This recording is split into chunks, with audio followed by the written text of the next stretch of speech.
The train carrying 847 Italian prisoners of war pulled into Camp Atterbury, Indiana, on a crisp October morning in 1943. As the cattle car doors slid open, Sergente Maggiore Giuseppe Benedetti stepped onto American soil expecting the worst. He had been captured during the Allied invasion of Sicily, after months of fighting and conditions so brutal that many of his comrades had died not from enemy bullets, but from malnutrition, disease, and exposure. What Benedetti found instead would fundamentally challenge everything he believed about war, captivity, and the American character. The barracks were heated. The food was abundant. There were libraries, recreational facilities, and medical care that exceeded what Italian soldiers had received even during peacetime. Within weeks, letters began flowing back to Italy with descriptions that seemed too incredible to believe. "This is not prison," wrote Private Carlo Rossi to his family in Naples. "This is paradise compared to what we endured in Sicily and North Africa. The Americans treat us better than our own officers ever did." These weren't isolated observations. Across America, in over 150 POW camps holding more than 50,000 Italian prisoners, the same story was being repeated. Men who had expected brutality found humanity. Soldiers who had known only hardship discovered comfort. Warriors who had been taught to hate their enemies learned to respect them instead. If you want to discover more incredible stories of how humanity triumphed even in the darkest moments of World War II, make sure to subscribe to our channel and hit that notification bell. Sergente Maggiore Giuseppe Benedetti had lost 32 pounds during his final 3 months with the Italian 8th Army in Sicily. Like thousands of his comrades, he had subsisted on meager rations of black bread, watery soup, and ersatz coffee while fighting a losing battle against superior Allied forces under conditions that reduced proud soldiers to walking skeletons. The Italian military's logistical collapse had become complete by summer 1943. Supply lines stretched across the Mediterranean had been severed by Allied bombing and naval interdiction. Ammunition was rationed to a few rounds per man. Medical supplies had dwindled to bandages and aspirin. Many units hadn't received fresh meat in months, surviving on whatever they could forage from the devastated Sicilian countryside. When American forces overran his position near Catania, Benedetti assumed his suffering would only intensify. He had been indoctrinated with stories about American brutality toward prisoners, tales of starvation, forced labor, and summary executions that Mussolini's propaganda machine had spread throughout the Italian military. Surrender meant trading one form of misery for another. The reality at Camp Atterbury shattered every expectation. The first meal Benedetti received as an American prisoner contained more protein than he had consumed in the previous 2 weeks of combat. White bread made from actual wheat flour, fresh vegetables, real coffee with sugar. Portions so generous that many prisoners initially couldn't finish them due to their shrunken stomachs.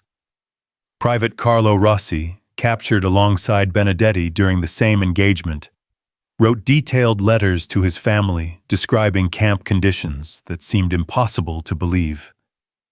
"They give us 3 meals every day," he reported. "Hot food, cooked by real cooks in clean kitchens. We have warm beds with actual mattresses and blankets. There are showers with hot water whenever we want them." The medical care particularly amazed Italian prisoners who had witnessed their own army's medical services collapse under wartime pressures. Camp Atterbury's hospital was staffed by qualified doctors and nurses who treated prisoners with the same attention they gave to American soldiers.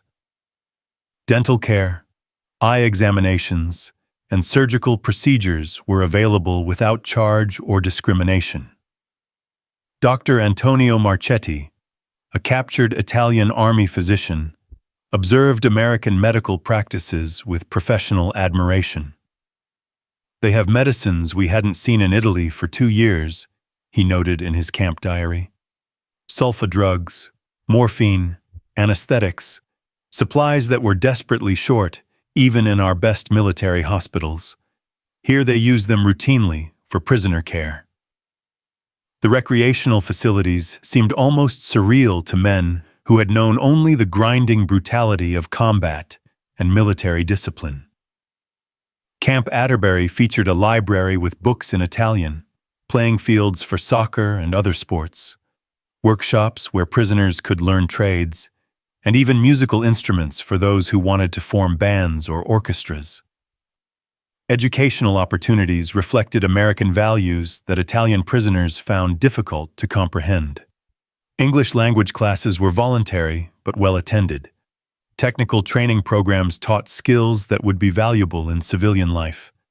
University-level courses were available through correspondence programs that allowed prisoners to continue their education despite captivity.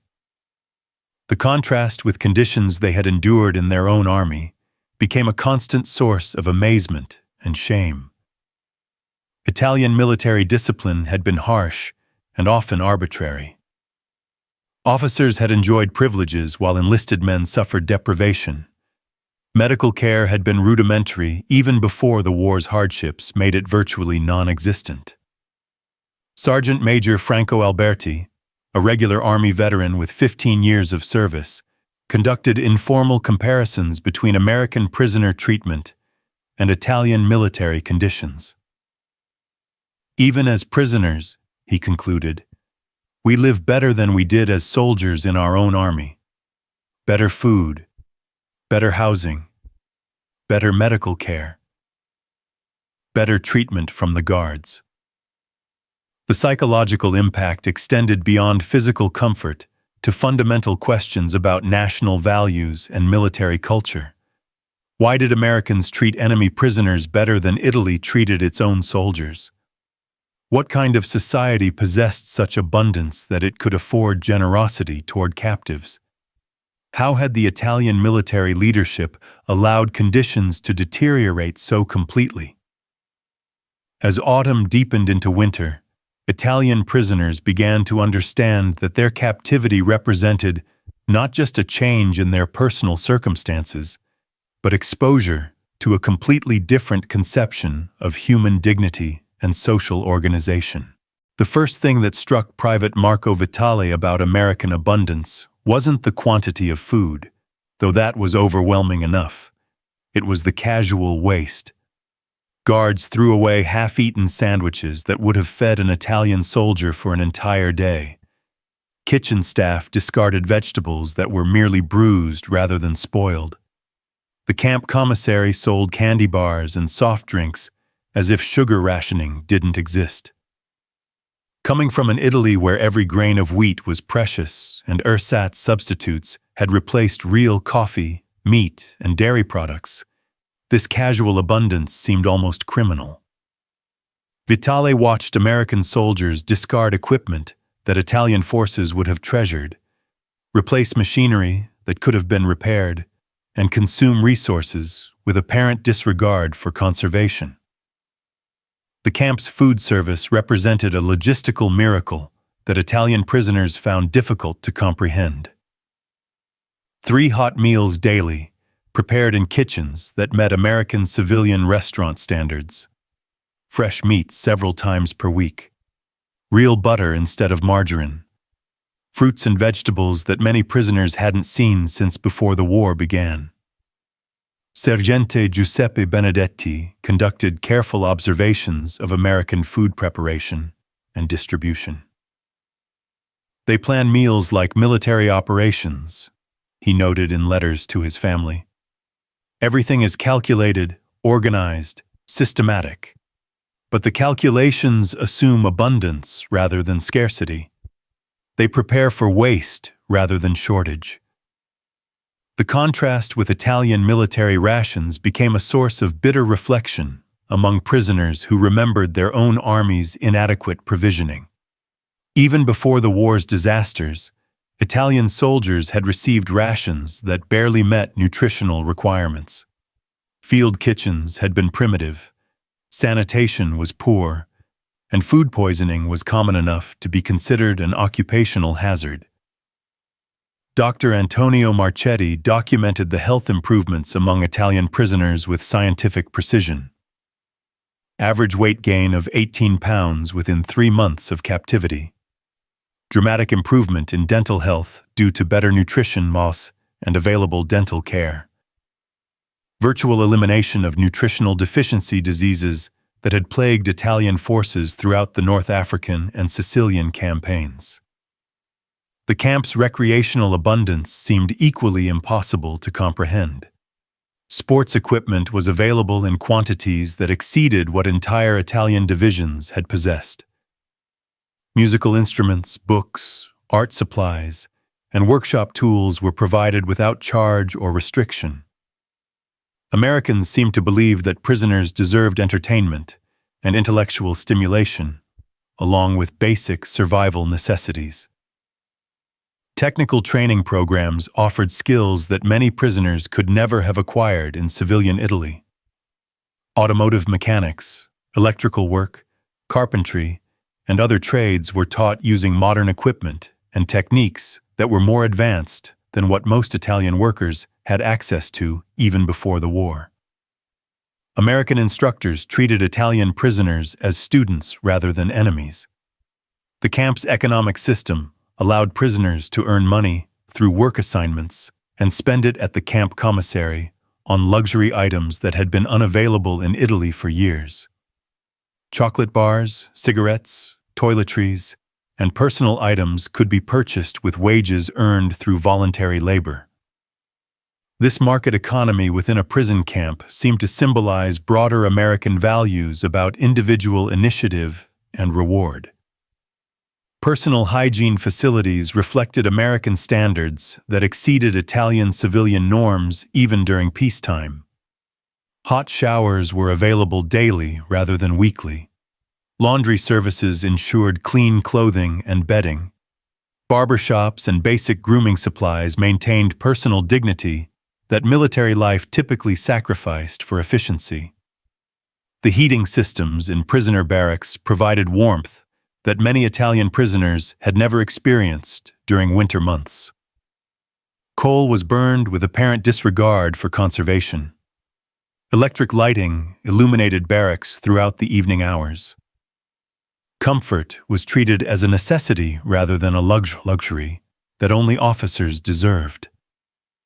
Mail service to and from Italy operated with efficiency that exceeded Italian civilian postal systems. Letters reached families within weeks rather than months. Packages from home were delivered intact rather than pilfered by corrupt officials. Communication with the outside world was treated as a prisoner right rather than a privilege to be rationed.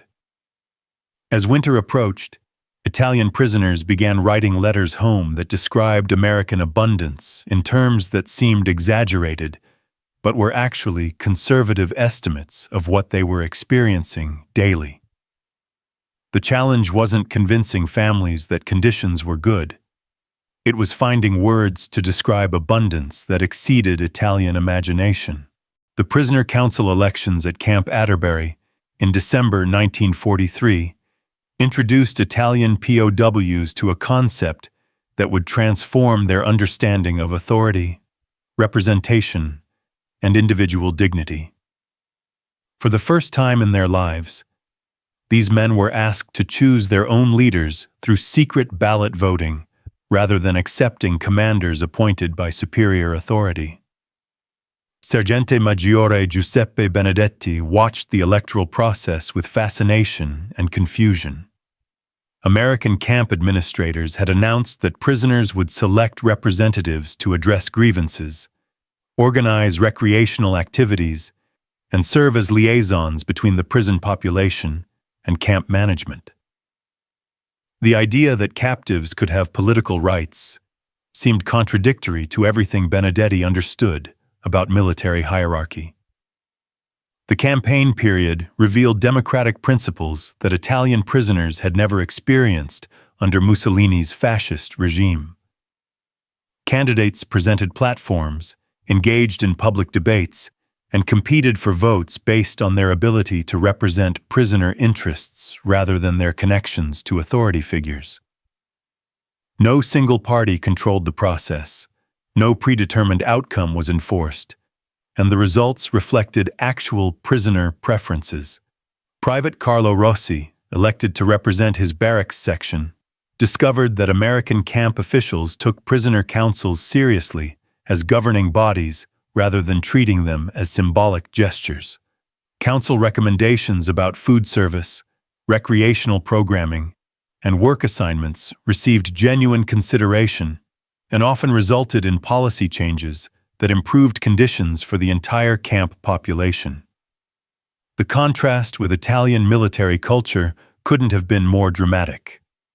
In the Italian army, enlisted men had no voice in decisions that affected their daily lives. Officers made arbitrary rules without consultation or explanation.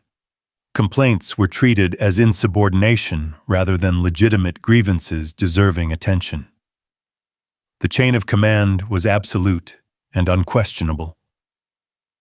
Dr. Antonio Marchetti observed the psychological effects of democratic participation among fellow prisoners. Men who had been passive recipients of orders began taking initiative in organizing educational programs, cultural events, and recreational activities. The opportunity to exercise choice and influence decisions created a sense of personal dignity that military service had systematically suppressed. The camp's educational programs reinforced democratic values through practical application rather than theoretical instruction. English language classes emphasized communication skills that would enable prisoners to interact with American guards and administrators as equals rather than subordinates. Civics lessons explained American governmental structures and individual rights concepts that seemed revolutionary to men raised under authoritarian rule. Work assignment procedures demonstrated democratic principles through voluntary participation and fair compensation. Prisoners could choose their duties based on personal preferences and abilities rather than accepting assignments based on military rank or favoritism. Payment for labor reflected American beliefs about individual worth and the dignity of honest work, regardless of social status. The camp's justice system operated according to due process principles that protected prisoner rights while maintaining necessary discipline. Accusations required evidence. Defendants could present their cases before impartial tribunals, and punishments were proportional to offenses rather than arbitrary demonstrations of authority.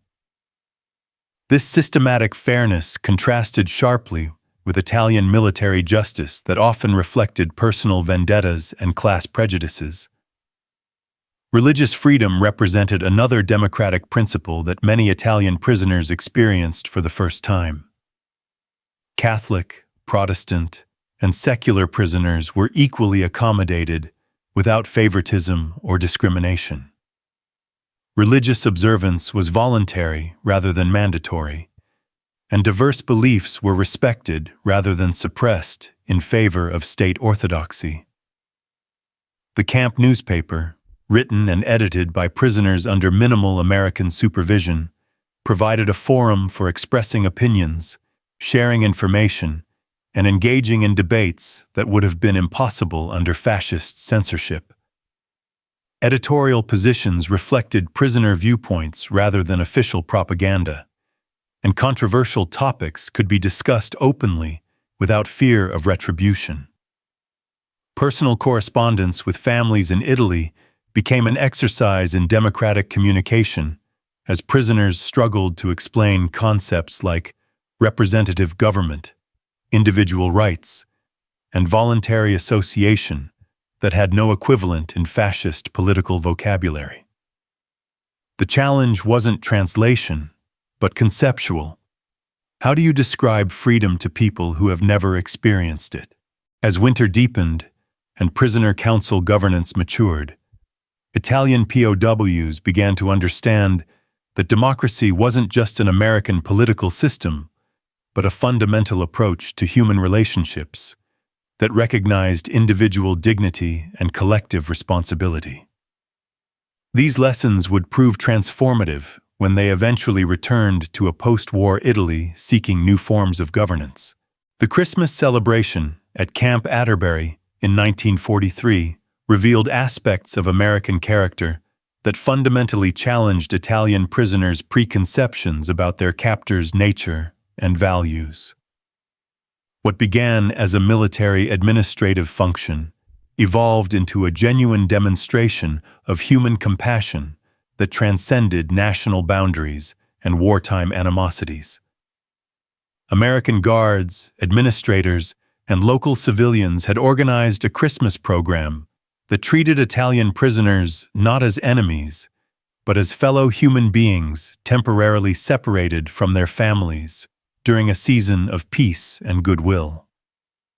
The scope of the celebration seemed impossible to men who had experienced only the brutal efficiency of military operations designed to achieve tactical objectives with minimal resource expenditure. Sergente Maggiore Giuseppe Benedetti received a Christmas package containing candy, cigarettes, toiletries, and personal items donated by American families who had voluntarily contributed to prisoner welfare without knowing the recipients personally. The generosity seemed incomprehensible to someone raised in a culture where charity was dispensed by state institutions rather than individual conscience. Local churches had sent delegations to conduct religious services for Italian prisoners, offering spiritual comfort without attempting religious conversion or political indoctrination. Protestant ministers worked alongside Catholic priests to ensure that prisoners could observe Christmas according to their own traditions rather than American customs. This religious tolerance contradicted fascist propaganda about American religious bigotry and cultural imperialism. The Christmas dinner served to prisoners exceeded the quality of meals that many had enjoyed during peacetime celebrations with their own families. Turkey with traditional accompaniments, fresh vegetables, desserts made with real sugar and dairy products, coffee that tasted like actual coffee rather than chicory substitutes. The abundance represented American prosperity that seemed almost mythical to Europeans accustomed to wartime scarcity. Private Marco Vitale wrote to his family, describing American generosity in terms that seemed exaggerated, but were actually conservative estimates of what prisoners were experiencing. "They give us gifts," he reported. "Not because they have to, not because orders require it, but because they want to." Individual Americans spend their own money to buy things for Italian prisoners they will never meet. The entertainment program featured both American and Italian musical performances, with prisoners encouraged to share their cultural traditions rather than abandon them in favor of American customs. This cultural respect contradicted fascist teachings about American determination to destroy European civilization and impose inferior New World values on superior Old World cultures. Dr. Antonio Marchetti observed the psychological effects of American kindness on fellow prisoners who had been conditioned to expect brutality from enemies and often received it from their own officers. Men who had been taught that strength required cruelty began to understand that genuine strength could afford to be gentle. Compassion wasn't weakness, but confidence. The camp's administrative response to prisoner requests for additional religious services, cultural celebrations, and communication opportunities revealed American flexibility that contrasted sharply with rigid military bureaucracies that treated regulations as sacred texts rather than administrative tools. Rules could be modified to serve human needs rather than forcing humans to conform to arbitrary requirements. Personal interactions between American staff and Italian prisoners during the Christmas season demonstrated respect for individual dignity that transcended military ranks and national loyalties. Guards shared personal photographs of their families, discussed their civilian occupations and peacetime interests, and treated prisoners as temporary adversaries rather than permanent enemies deserving eternal punishment. The gift-giving tradition particularly impressed prisoners who understood that American families were making personal sacrifices to provide luxuries for enemy soldiers. Sugar, chocolate, tobacco, and other rationed items represented genuine charity from people who could have kept these scarce commodities for themselves or their own military personnel. Letters from Italian prisoners to their families during the Christmas season struggled to convey the emotional impact of experiencing generosity from enemies who could have justified harshness through military necessity. Traditional concepts of honor, loyalty, and patriotism seemed inadequate to explain why Americans would treat captives better than Italy had treated its own soldiers. May 8, 1945. Victory in Europe Day.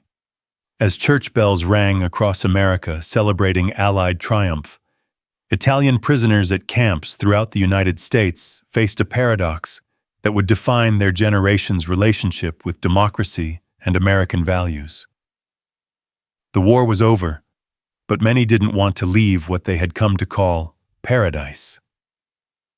Sergente Maggiore Giuseppe Benedetti stood in the camp commander's office at Camp Atterbury, holding repatriation papers that would return him to an Italy devastated by war, occupation, and civil conflict.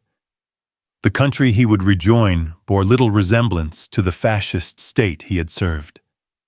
Mussolini was dead, the monarchy was abolished, and a new republic was struggling to establish democratic institutions that reflected lessons learned during the disasters of dictatorship. The numbers told the story of transformation. Of the more than 50,000 Italian prisoners held in American camps, over 30,000 had voluntarily participated in work programs that contributed to American agricultural and industrial production. They had earned wages, learned trades, and experienced economic systems that rewarded individual initiative rather than political connections or family status. Private Carlo Rossi had saved $847 from his camp wages, more money than he had ever possessed as a civilian farmer in southern Italy.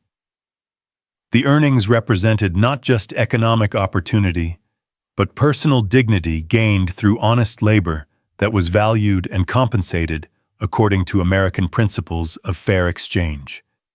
He planned to use his savings to purchase farmland and modern equipment that would enable prosperity impossible under Italy's traditional agricultural systems. Dr. Antonio Marchetti carried with him medical knowledge and techniques learned from American physicians who had treated him as a colleague rather than an enemy.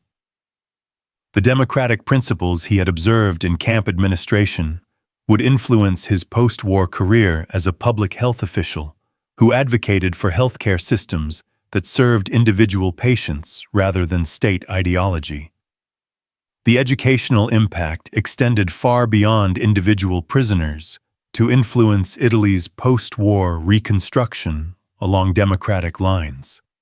Prisoners had learned English, studied American history and government, and absorbed concepts about individual rights and representative government that would become foundations for Italy's new constitution and political institutions. Personal letters from prisoners to their families had prepared Italian civilians for democratic transition by describing American values in practical rather than theoretical terms. Families learned about concepts like equality before law, protection of minority rights, and voluntary association through personal accounts that carried more credibility than political propaganda or academic theories. The work skills acquired in American camps provided human capital for Italy's post-war economic recovery. Prisoners had learned modern agricultural techniques, industrial skills, and business practices that would contribute to the economic miracle that transformed Italy from a defeated fascist state into a prosperous democratic ally within a generation. Local communities throughout America had participated in prisoner education and cultural exchange that created lasting bonds between former enemies. American families had hosted Italian prisoners for holiday meals, attended cultural performances, and maintained correspondence that continued long after repatriation. These personal relationships provided foundation for post-war cooperation and mutual understanding. The camp newspapers, educational programs, and democratic institutions had created a generation of Italian leaders who understood democracy through practical experience rather than abstract theory.